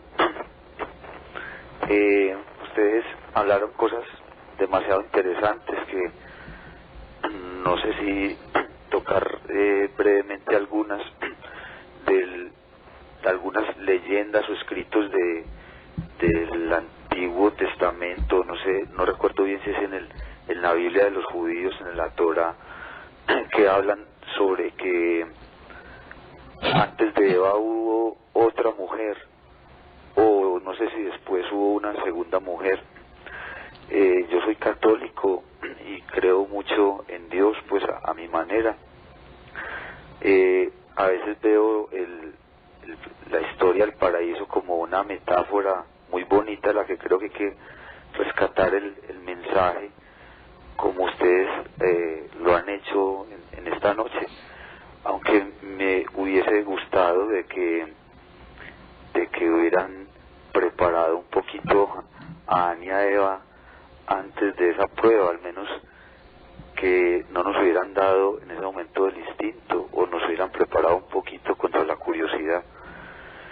De lo otro que también comentaban ustedes sobre los budistas, sobre el nirvana, el paraíso, como ustedes lo analizaban de una manera casi mental, pues yo estoy muy de acuerdo de que no solamente el paraíso, sino el infierno, el cielo, muchas cosas están como, es un estado mental que en cualquier momento, si nos preparáramos, aunque debe ser muy complicado y habría que ser casi un monje budista, pues podríamos llegar a sentirnos en un paraíso o en una felicidad si nos preparáramos de la manera adecuada y viéramos la vida de la manera que habría que verla. Aunque ese paraíso, lo que ustedes hablaban de la paz, de un estado de paz, a veces relaciono esa paz con el equilibrio, y creo pues, en mi humilde opinión, que el equilibrio no existe. Pues el equilibrio también lo relaciono con la perfección, y la perfección no existe, pero lo más importante es, como ustedes decían, es el camino. Ahí es donde está la clave, en buscar o recorrer ese camino. Decía alguien que la felicidad no era una constante, sino que a veces se sentía, y para sentir la felicidad primero había que pasar por el sufrimiento. Entonces son como esos extremos por los que a veces se domina la vida hasta en el universo. O sea, para llegar a la felicidad hay que pasar por el sufrimiento. Para que exista la paz tiene que existir la guerra. Para que existe la vida, es el principio dual. El principio dual, es decir, no puede haber una arriba si no hay una abajo. Exacto. Entonces yo creo que es ese camino, y si uno ve cómo fue el proceso de la vida en el universo, fue también así, o sea, casi que uno diría que hasta una guerra constante entre protones, neutrones, neutrinos, y había muerte y vida. Entonces es un proceso que a la final como que a veces comparo con la vida misma. Sobre el paraíso, el sitio donde yo quisiera vivir sería un sitio donde prevalecieran más que todo las ideas, el amor, el odio no tuviera cabida, y donde el deseo de poder fuera directamente proporcional al deseo de justicia. Muy buenas noches, honorable maestro. Algo así como un Shambhala. Sí, yo creo que sí. Muchísimas gracias. A ustedes, que estén muy bien. Hasta luego. Nos llama don José Manuel. Don José Manuel desde Prado, sí, Prado Centro, sí señor. Buenos días, Juan Manuel. Buenos días, Néstor Armando. Buenos días. ¿Nos puede hablar un poquito más? Muchas gracias por darnos la oportunidad de participar en su programa y de dar alguna opinión que de pronto pueda servir para de pronto ampliar un poco el conocimiento de muchos de nosotros. ustedes hacían referencia ahora a todos estos libros sagrados, y de pronto lo que nos confunde a nosotros son las malas traducciones en los libros. Y las malas traducciones digo porque mentaban ustedes la serpiente, y como tal la traducción de serpiente en la traducción real quiere decir sapiencia, y el ser que en ese momento se presentaba era un ser sapiente, entonces se plasmó como serpiente. Estas traducciones nos confunden mucho porque la dirección que tomamos muchas veces es muy inequívoca y tomamos las cosas muy literalmente, cuando en realidad el ser humano tiene la capacidad para crear tanto internamente como externamente, y hacer que este mundo sea algo agradable para todos. Por ahí dice un amigo mío que dice que el ciego, a pesar de estar ciego, no conoce la oscuridad porque no ha tenido la experiencia de la luz. Haciendo referencia también a lo que decía un oyente ahora, el amor es eterno, no muere, porque tan pronto está un sentimiento debilitándose, se está fortaleciendo otro. Por ahí decía un amigo mío también: ama, no importa a quien ames, pero siempre ama para que vivas eternamente. Este sentimiento es uno de los que puede hacer que el ser humano en cada momento, en cada instante, esté superando los conflictos y esté superando sus deficiencias con respecto a todo lo que lo rodea. En realidad, el ser humano, si se dedica a conservar todos estos buenos sentimientos y direccionarlos bien, puede hacer que nuestra convivencia sea más agradable frente a todos. Y lo más importante es que desde acá, ese cielo que nos prometen todos los libros sagrados, que en realidad sí existe, pero hay que saberlo direccionar a partir de nuestra propia proyección y de nuestros propios pensamientos, lo hagamos a través de acontecimientos positivos, porque en el universo no hay nada que no sea correspondido. Por eso se habla mucho de la causa y efecto, y por ahí en muchas otras partes se habla del efecto mariposa. El efecto mariposa no es otra teoría, sino que es aquella que un pequeño acontecimiento en la historia a largo plazo se vuelve un acontecimiento muy grande, porque el efecto se va desplazando en el tiempo. Es aquello lo que decía Lao Tse. Bueno, se lo adjudican a Lao Tse a muchos. Un aleteo de una mariposa en China genera un tsunami.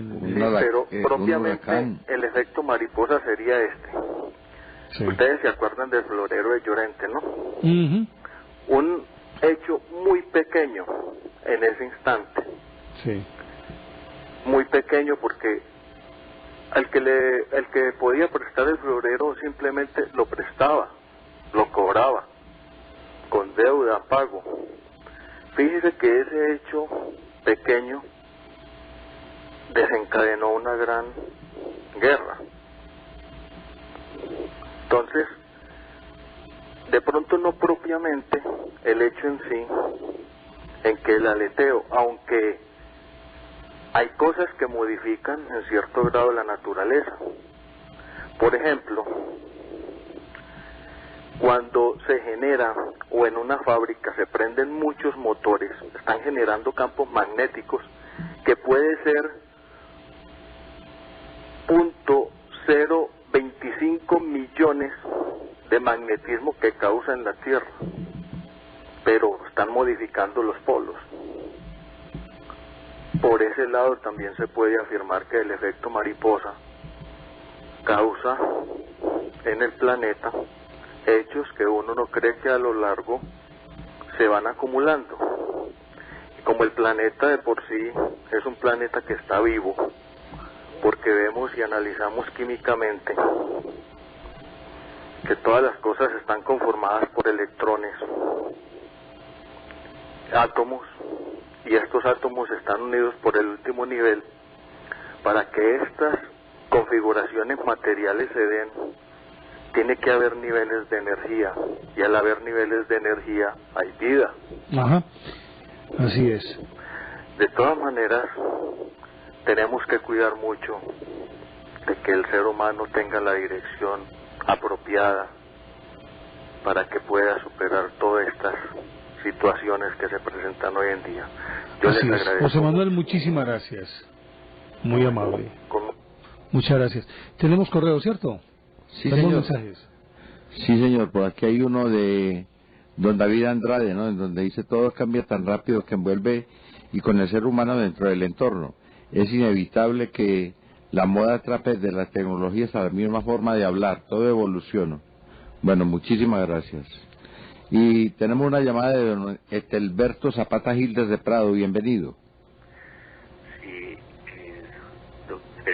maestro Juan Manuel, qué gratos volverlos a saludar en este momento a todos y en nombre de todos esos televidentes, esos oyentes pasivos de Noche Buenos Días, un grato saludo, porque todavía hay gente que me llama diciendo de que, por ejemplo en Bogotá me están diciendo que por qué canal de la televisión sale de Teleantioquia y no supe responderles.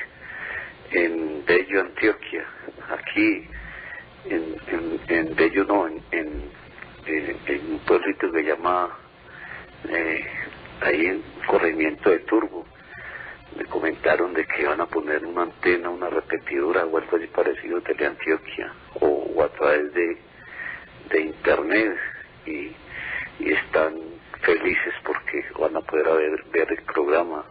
Un profesor de Eder en Pueblo Bello, corregimiento de Turbo, Antioquia, porque todavía están conectados con el teléfono que daba yo en Noche Buenos Días, y me siguen llamando personas muy afines al programa que ustedes tenían en Caracol, y están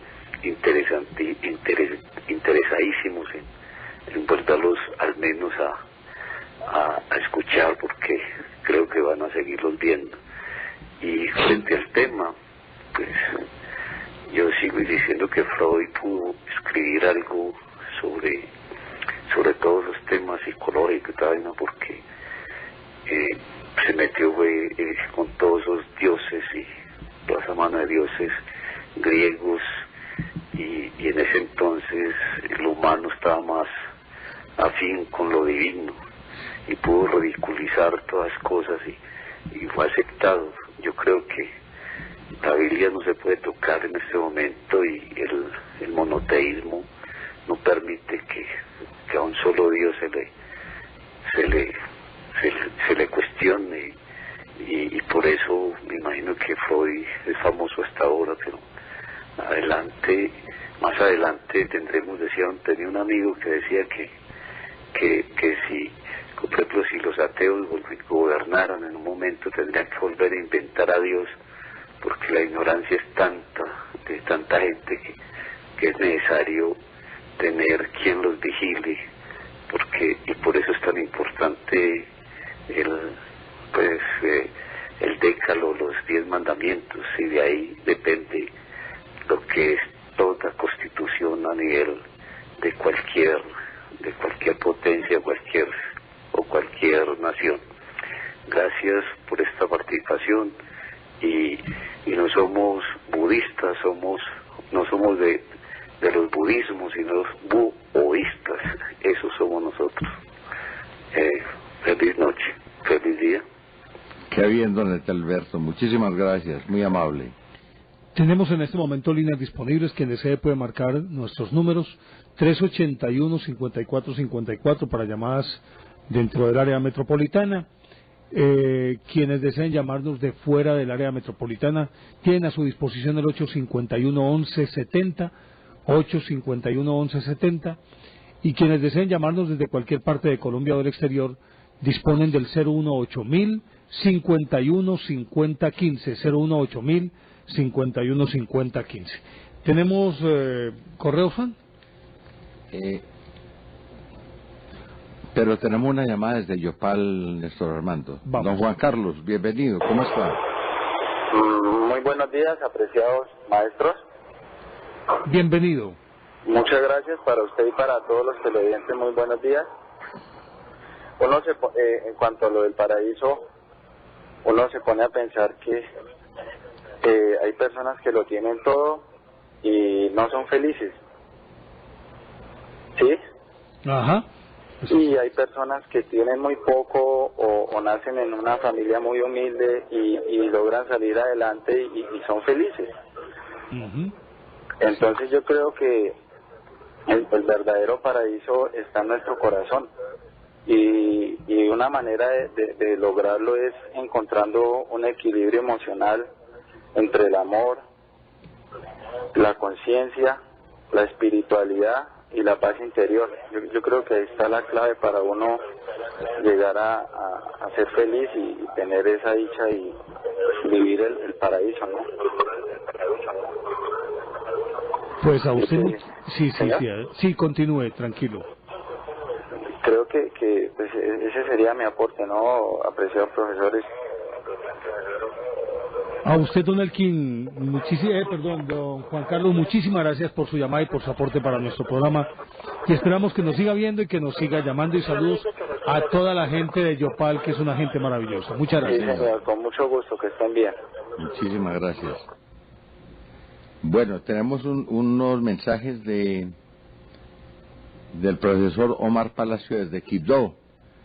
Nos dice el profesor Omar Palacio que se duerme, pues que no se duerme por esperar el búho y que se divierte muchísimo viendo el búho. Muchísimas gracias, profesor, muy amable. Y tenemos una llamada desde Tricentenario, que es don Elkin Darío. Bienvenido. Muchísimas gracias. Bienvenido. Muy amables. Yo los he escuchado hace mucho tiempo. Me han servido para conocer mucha gente bella.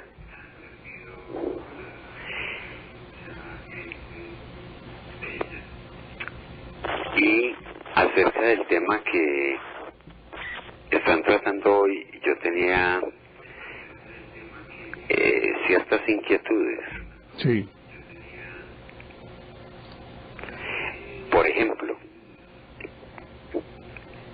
el ser humano,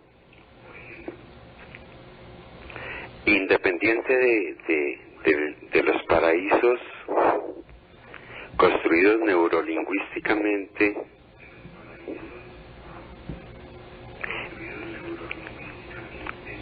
a veces olvidamos las raíces. Sí. Oiga, y las raíces... le pedimos un favor. Sí, cómo no. Siga hablando de corrido. Lo que pasa es que ese sonido retardado satelital Perfecto. Lo distrae. Siga hablando de corrido, no le pare bolas a ese sonido que tiene atrás. Muy bien. Hágale tranquilo. Muy bien. Perfecto, muchas gracias.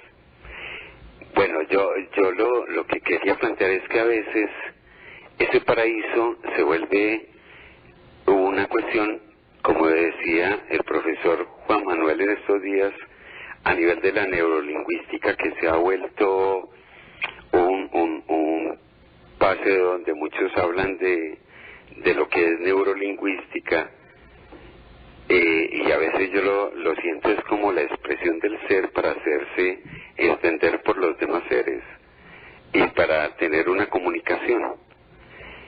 Y a veces esa neurolingüística nos lleva a otros espacios como la construcción de paraísos. Desde allí yo lo que quisiera pensar más bien es entender que hay muchos niveles del ser que a veces nos hacen pensar en la neurolingüística para olvidarnos de otros posibles espacios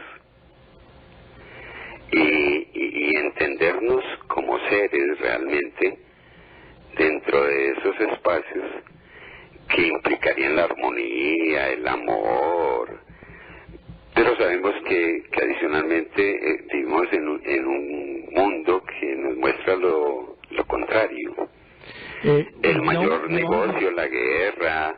Elkin, sí. ¿Le podemos pedir permiso que tenemos una llamada de Bucaramanga? No se vaya a retirar. ¿Cómo no? Por favor, no se retire. Nos llama Flavio Vázquez desde Bucaramanga. Flavio. ¿Qué hay de bueno? Noche, buenos días, búhos. ¿Cómo me les va? ¿Qué búho? ¿Cómo va esa lotería? Va muy bien, hombre. Todo muy bien. Todo marcha a la perfección. Es lo que más me gusta a mí, yo. ¿Y ustedes cómo se encuentran? Los veo bien. Muy bien. Hacía rato que no los podía llamar, pero usted ya sabe las circunstancias que enfrentaron.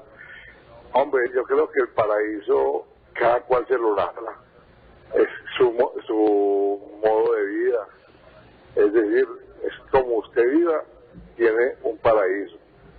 Y recuerde una cosa, el hombre se ha encargado de dañar la tierra. El hombre, la ganadería acabó con el paraíso que teníamos. El mayor depredador de esta tierra, y ya hoy en día se han hecho estudios muy serios de que esta ganadería está acabando con la tierra. De manera pues que creo que el paraíso es como usted viva. Su modo de vivir, su método de vida, ese es un paraíso. Si usted vive en armonía, si usted vive en consonancia con todo el mundo, vive bien, vive en un paraíso. Pero si usted es un amargado, un agrio, tiene un infierno. De manera pues que y ese era mi aporte, y quería saludarlos. Y hombre, me felicitaciones porque tengo muy buenas noticias del búho, de los comentarios que hay en la calle, de esta nueva audiencia que tiene, sí, que ya salió de ese esquema que eran los mismos con las mismas. Muy interesante, se ha vuelto muy ágil. Hombre, yo los felicito porque el cabezazo que ustedes se dieron ha dado resultado. De manera que, hombre, adelante, sigan que como va la tarea, va muy bien. Flavio, muchísimas gracias. Muy amable. No, señores, con mucho gusto y que lo pasen muy bien. Oiga, ¿y sabe una cosa? A ver. Se fue invicto, no le pidieron arepas hoy. Se fue, despídase antes de que las pidan. Se tenía que haber echado la puya ahí.